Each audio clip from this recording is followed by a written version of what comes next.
هغه قابله چیرته ده او څنګه خپله لور د پلار سره پکې واده کوي. که په دې جالب مطلب ځان خبرول غواړئ دا ویډیو تر پایه راسره وګورئ.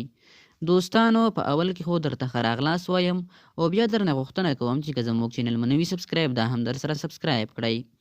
د نړۍ په تمدن لرونکو هیوادونو کې د پلار سره د لور واده خورا شرموونکی عمل ګڼل کیږي او حتی پرمختللې ټولنې تصور هم نشي کولی. مګر په اسلامي هیواد بنګلادیش کې یوه داسې سیمه ده چیرې چې د نجونو واده په زور له پلار سره کولو دود عام دی.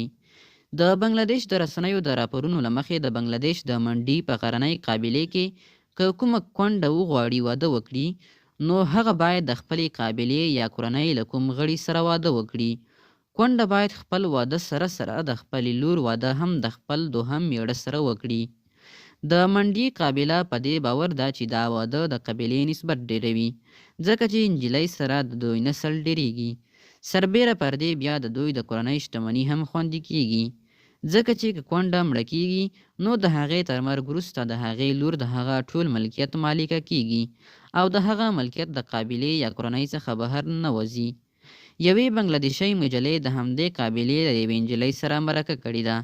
د چا واده چې د هغې د مور د دوهم واده په مراسمو کې د خپل ناسکه پلار سره شوی و او هغه مهال د هغې عمر 3 کاله و.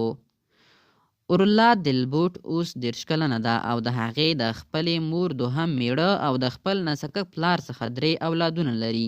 مشر زوی یې 14 کلن دی، یوه لور یې 7 کلنه ده او د تر ټولو کوچنۍ لور عمر یې 19 میاشتې ده. د اورلا او د هغې د مور ماتاموني یوازې څو جریبه ځمکه لري په کوم کې چې هغوی د انارو او کیلو په کرلو سره ژوند تیروي.